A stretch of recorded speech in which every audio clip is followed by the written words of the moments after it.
ஓசூரில்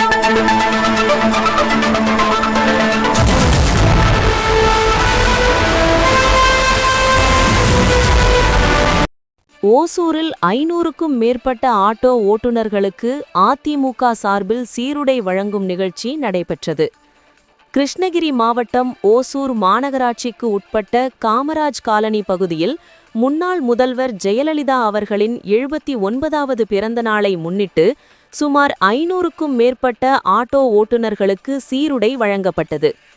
கிருஷ்ணகிரி மேற்கு மாவட்ட அதிமுக சார்பில் நடைபெற்ற இந்த நிகழ்ச்சியில் அதிமுக கிழக்கு பகுதி செயலாளர் ராஜி தலைமையில் அதிமுக நிர்வாகிகள் ஒன்றிணைந்து கிருஷ்ணகிரி மேற்கு மாவட்ட செயலாளர் பி பாலகிருஷ்ண ரெட்டி தலைமையில் கடந்த 1 மாதம் காலமாக ஜெயலலிதாவின் பிறந்த நாளை முன்னிட்டு அனைத்து நிலை பொதுமக்களுக்கு நலத்திட்ட உதவிகள் வழங்க வந்த நிலையில் இன்று ஓசூரில் உள்ள சுமார் 500க்கும் மேற்பட்ட ஆட்டோ ஓட்டுநர்களுக்கு சீருடைகள் வழங்கினார்.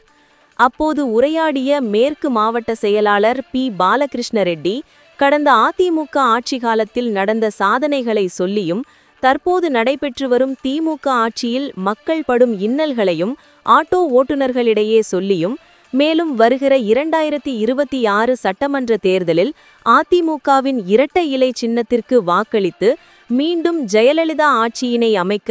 அண்ணன் எடப்பாடி அவர்களை முதலமைச்சராக வேண்டும் என ஆட்டோ ஓட்டுநர்களிடையே கேட்டுக்கொண்டார்.